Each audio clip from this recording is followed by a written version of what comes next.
السلام علیکم، میں ہوں رضوان حسرت۔ آصف علی زرداری صدر تو بن گئے ہیں اور انہوں نے شہباز شریف کو وزیر اعظم بھی بنا دیا ہے۔ اب یہ دونوں نے آپس میں ایک دوسرے کو بنایا ہے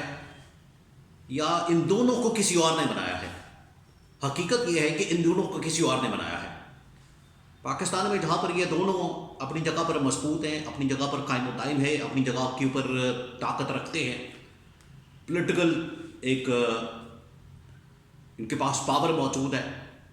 لیکن ساتھ ہی پاکستان کے اندر ایک اہم ترین سینٹر اور پاور کا مرکز ہے جس کو اسٹیبلشمنٹ کہا جاتا ہے، وہ ان دونوں کو چلا رہی ہے، ان دونوں کو مینج کر رہے ہیں، ان دونوں کو چلایا جا رہا ہے، ان دونوں کو کہاں پر رکھنا ہے، کیسے رکھنا ہے، کس وقت کس سے کیا کام لینا ہے، کس وقت کس کو کیسے استعمال کرنا ہے، وہ اسٹیبلشمنٹ بڑا زبردست انداز سے معاملات کو چلا رہی ہے۔ تو ابھی تک یہ جو 1-1.5 مہینہ اور اگلے 1-1.5 مہینہ جو نظر آ رہا ہے اس کے اندر تو چیزیں بڑی پلان کے مطابق چلیں گی، لیکن حالات اس کے بعد خراب ہونے ہیں اور چیزیں ابھی سے تھوڑی بہت جو کہ نون لیگ اور پیپلز پارٹی سے منوانی ہے ان کے اوپر جو ہے وہ کام شروع ہو گیا ہے۔ اور اب اسٹیبلشمنٹ کی جانب سے جو اس حوالے سے ان کے لیے ایک میسج دیا گیا ہے وہ بڑا اہم ہے، بہت ہی اہم ہے۔ اسی کے بارے میں آپ کے ساتھ انفارمیشن شیئر کرنے والا ہوں کہ اسٹیبلشمنٹ کی جانب سے اس حکومت کو اور خاص طور پر آصف علی زرداری پیپلز پارٹی کو جو کہ سندھ کے اندر اس وقت موجود ہیں، ان کے لیے اسٹیبلشمنٹ نے کیا پلان کیا ہے جس کے اوپر یہ لوگ اڑے ہوئے تھے، ہل نہیں رہے تھے، تو اس کا توڑ کیسے نکالا ہے۔ دیکھیں، عمران خان پچھلے تقریباً کوئی 8 سے 9 مہینے ہونے والے ہیں عمران خان اڈیالہ جیل کے اندر موجود ہیں۔ اس سے پہلے وہ اٹک جیل کے اندر تھے، اب جو ہے وہ اڈیالہ جیل کے اندر موجود ہیں۔ تو وہ تو قید و بند کی صحبتیں کاٹ رہے ہیں، برداشت کر رہے ہیں، اور دن بدن جو ہے ان کی طاقت کے اندر اضافہ ہو رہا ہے۔ عمران خان ڈٹا ہوا ہے، عمران خان اس حوالے سے ڈٹ کر مقابلہ کر رہا ہے، اور آگے آ رہے سینٹ کے الیکشن، تو سینٹ کے انتخابات کے لیے عمران خان نے اپنے جو کینڈیڈیٹس امیدوار ہیں ان کو بھی میدان میں اتار دیا ہے۔ کے پی سے بھی امیدواروں کو میدان میں اتار دیا ہے، پنجاب سے بھی عمران خان نے اپنے امیدواروں کو اتار دیا ہے، اور اسی طرح سے عمران خان نے وفاق سے بھی، اسلام آباد سے بھی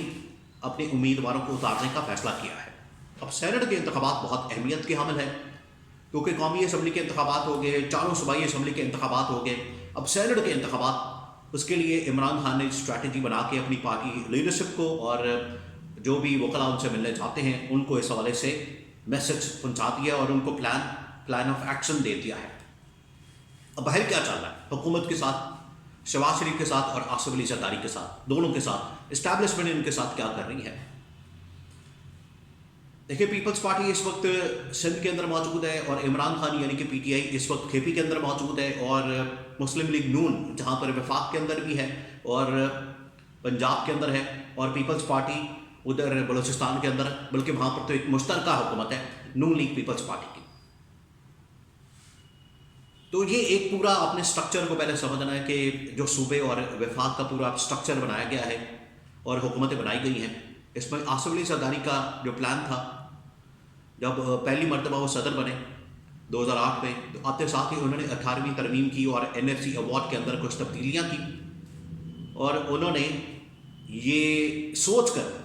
دیکھیں آصف علی زرداری اصل میں چیزوں کو اس لحاظ سے تو بہتر جانتے ہیں کہ اپنا مفاد کا ہے، اپنا فائدہ کا ہے، اپنا حکومت کہاں بنانی ہے اور اس میں کس طرح سے فائدہ حاصل کرنا ہے، اس لحاظ سے تو انہوں نے دور کی سوچی، 18ویں ترمیم، NFC ایوارڈ اور اس طرح کی چیزیں کی کہ سندھ کے اندر جو ہے ہم نے اپنا جو قبضہ ہے، حکمرانی ہے، وہ مضبوط رکھنی ہے، قائم رکھنی ہے۔ اسی وجہ سے 18ویں ترمیم بھی کی گئی اور NFC ایوارڈ بھی اس طرح سے کیا گیا کہ سندھ کے اندر حکومت مضبوط رہے، سندھ کا صوبہ جو ہے مضبوط رہے، وہاں پر ہماری حکمرانی مضبوط رہے۔ اسی وجہ سے آپ دیکھتے ہیں کہ پچھلے تقریباً کوئی اب 15-16 سال ہو گئے 2008 سے آج تک، اور مسلسل سندھ کے اندر پیپلز پارٹی کی گورنمنٹ آ رہی ہے۔ 2008 سے پہلے 13، اور اس کے بعد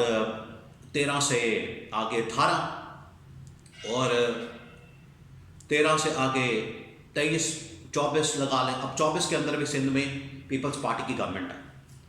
تو اس کے لیے جو NFC ایوارڈ اور 18ویں ترمیم کی گئی اس سے یہ فائدہ پہنچانے کی کوشش کی گئی کہ سندھ کے اندر جو حکومت ان کی آئے وہ وفاق سے اپنا شیئر NFC کے ذریعے سے فائنینشیل شیئر، پیسوں کا شیئر وہ لیتی رہے، کیونکہ وفاقی اصل میں سارے ٹیکس وغیرہ اکٹھے کرتا ہے. جتنا پاکستان کے اندر ٹیکس اکٹھا کیا جاتا ہے وہ فیڈرل کے اندر جاتا ہے، یعنی کہ وفاقی حکومت کے پاس جاتا ہے، وہاں سے پھر شیئر جو ہے باقی صوبوں کے اندر بانٹا جاتا ہے. پہلے تقریباً کوئی 43% تھا، لیکن آصف علی زرداری نے آ کے اس کو 58% پر کر دیا، یعنی کہ 60% پہ چلا گیا. اور 30% جو ہے وہ اگر اسٹیبلشمنٹ یا پاکستان کی فوج کو ڈیفنس بجٹ کو چلے جاتا ہے تو وفاق کے پاس پھر کیا بچتا ہے؟ چھنکنا. تو چھنکنا کیا کرے گا؟ چھنکنا بیٹھ کے بجائیں گے وفاق کے اندر. اب اس کو ریورس کرنے کے لیے اسٹیبلشمنٹ بڑے عرصے سے انتظار کر رہی ہے اور اس کے اوپر آہستہ آہستہ کام بھی کر رہی ہے. اب جو ہے انہوں نے پہلا اس حوالے سے ایک اسٹیپ لیا ہے، اور اسٹیپ یہ ہے کہ IMF کے تھرو جو ہے وہ اب اس حکومت کو کہلوایا گیا ہے، کہا گیا ہے، اور اس کے اندر زیادہ تر جو کردار نظر آتا ہے وہ اسٹیبلشمنٹ کے نظر آتا ہے کہ IMF کے تھرو دیکھیں جو اسٹیبلشمنٹ ہے مختلف طریقوں سے لابنگ کرتی ہے اس حوالے سے ایک نیریٹو بلڈ کرتی ہے، اور اسٹیبلشمنٹ جو ہے بڑا کام کرتی ہے. جب بھی وہ کسی ایشو کے اوپر، کسی معاملے کے اوپر، کسی چیز کے اوپر ورکنگ کرتے ہیں تو اس کے اوپر ایک تھورو ورکنگ ہوتی ہے، اس کے بعد وہ چیزوں کو آگے بڑھاتے ہیں اور پھر الٹیمیٹ ان کا جو ٹارگٹ ہوتا ہے اس کو اچیو کرتے ہیں، اس کو حاصل کرتے ہیں. تو اب NFC ایوارڈ اور جو فائنینشیل ڈسٹریبیوشن ہے صوبوں کے درمیان وہ بگڑ گئی ہے، اس کی وجہ سے توازن جو ہے وہ بگڑ گیا. اب اس کو ٹھیک کرنا، کیونکہ ڈیفنس بجٹ اور وفاق کے پاس جو پیسہ ہے ان کے پاس زیادہ نہیں بچتا، سارا صوبوں کو نکل جاتا ہے. ابھی جس طرح سے علی امین گندا پور شہباز شریف کے پاس پہنچے، وہ کس لیے پہنچے؟ وہ پیسوں کے لیے پہنچے. حالانکہ علی امین گندا پور جو حلف برداری تھی اس کے اندر نہیں آئے، جو ایون کہ صدر کی حلف برداری ہوئی اس کے اندر بھی نہیں آئے، لیکن پیسہ مانگنے پہنچ گئے. ان کو پتہ ہے کہ پیسہ یہاں پر پھنسا ہوا ہے، پیسہ یہیں سے نکل رہا ہے وفاق سے. اب وفاق کا انٹرسٹ، کیونکہ یہاں پر پیپلز پارٹی نون لیگ آتے رہتے ہیں، اپنے وقتوں میں باریاں لیتے رہتے ہیں، تو اسٹیبلشمنٹ کا جو نقصان ہے اس کے اندر یہ ہو جاتا ہے کہ سارے یہ صوبے اور یہاں ان کی جو اپنی اپنی پارٹیاں حکومت میں ہوتی ہیں وہ سارے وہ پیسہ لے جاتے ہیں، ہمارے پاس کچھ نہیں آتا. تو اسٹیبلشمنٹ نے IMF کے تھرو یہ کہلوایا ہے کہ آپ NFC ایوارڈ کے اوپر جو فائنینشیل ڈسٹریبیوشن ہے اس کے اوپر بھی کام کریں اور اس کو چینج کریں، تبدیل کریں. جہاں پر وہ کہتے ہیں کہ پاکستان کے اندر ٹیکس نیٹ کو بڑھائیں، اشرافیہ کے اوپر ٹیکس لگائیں، امیروں کے اوپر ٹیکس لگائیں، غریبوں کو آپ تحفظ دیں، امیروں کو آپ ٹیکس لگائیں. لیکن یہ الٹا کام کرتے ہیں، غریبوں کے اوپر ٹیکس لگاتے ہیں اور اشرافیہ کو تحفظ دیتے ہیں. تو اسٹیبلشمنٹ نے جو ہے اب ان کو کہلوایا NFC ایوارڈ، اور اس کے اندر جو تبدیلی آپ نے کرنی ہے تاکہ پاکستان کے اندر ایک وفاق جو ہے اس کو مضبوط کیا جائے اور اس کا جو زیادہ تر پورشن پیسوں کا اسٹیبلشمنٹ کے پاس جا سکے اور اس میں ڈیفنس بجٹ میں جا سکے. تو یہ اسٹیبلشمنٹ نے ان کے اوپر اس طرح سے حملہ کیا، وار کیا، کیونکہ اگر اسٹیبلشمنٹ ان کو کہتی، پیپلز پارٹی کو یا نون لیگ کو، زرداری کو یا شہباز شریف کو، انہوں نے نہیں ماننا تھا، رکاوٹ پیدا کرنی تھی، مسئلہ پیدا کرنا تھا. تو اب اگلے 2 سے 6 مہینے کے اندر یہ ان سے کام لیا جانا ہے کہ آپ NFC ایوارڈ کو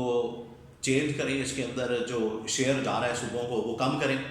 وفاق کو مضبوط کرنا ہے، اور وہیں سے آپ کی اسٹیبلشمنٹ پھر کنٹرول ہوتی ہے، مضبوط ہوتی ہے.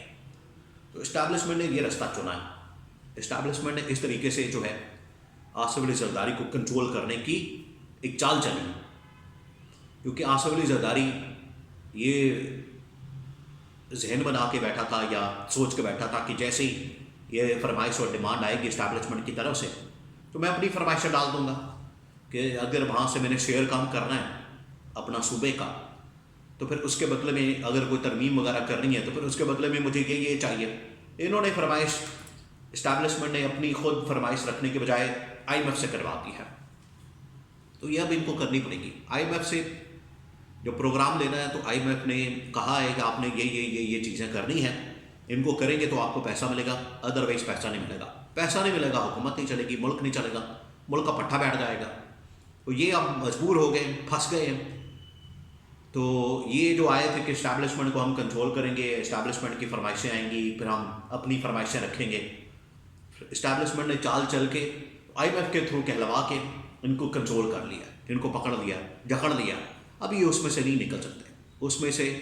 باہر نہیں آ سکتے. ان کو آخر کار یہ تمام شرائط پوری کرنی پڑیں گی، تب جا کے آئی ایم ایف کا پروگرام بحال ہونا ہے. ادروائز ان کے لیے بہت مشکل اور مسائل پیدا ہو جانے ہیں.